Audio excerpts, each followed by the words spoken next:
मध्य प्रदेश में ओबीसी आरक्षण मामले में मुख्यमंत्री डॉक्टर मोहन यादव का बयान सामने आया है। मुख्यमंत्री डॉक्टर मोहन यादव का कहना है कि ओबीसी आरक्षण का मामला कोर्ट में पेंडिंग है। राज्य के सभी राजनीतिक दल ओबीसी वर्ग को आरक्षण देने के पक्ष में है, इसलिए हमारी सबकी सहमति की एक सम्मिलित रिपोर्ट में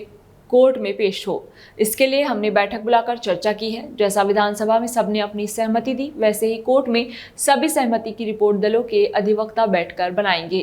10 सितंबर तक की तारीख रिपोर्ट बनाने के लिए तय की गई है। द्वारा आज ये सर्वदलीय बैठक हमारी बुलाई गई थी, जिसमें भारतीय कम्युनिस्ट पार्टी, आप पार्टी, समाजवादी पार्टी, भारतीय इंडियन कांग्रेस, भारतीय जनता पार्टी, हमने सबने मिलकर के हमारे राज्य के ओबीसी वर्ग के आरक्षण को लेकर के जो सुप्रीम कोर्ट में प्रकरण चल रहा है, जैसा कि हम सबकी भावना है, ये चलने वाले कोर्ट के स्टे पर चूँकि कांग्रेस भी और बाकी अपोजिशन पार्टी भी और भारतीय जनता पार्टी भी सबने अपनी विधानसभा में भी इस बात को स्पष्टता के साथ रखा था कि 27% आरक्षण देने में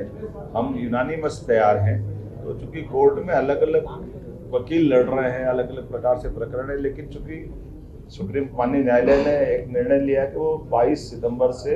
डे टू डे की इसकी हियरिंग करेंगे। ऐसे में डे टू डे की हियरिंग करने में हमारे सब वकीलों का भी मत इकट्ठा आए या वो वकील बैठ करके डिसाइड कर ले कि क्या हो सकता है, वो उस तरह से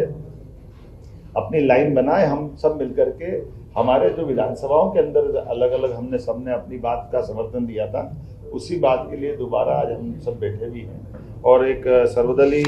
संकल्प हमने भी पारित किया है, जिसके आधार पर ये ओबीसी आरक्षण देने के लिए एकजुटता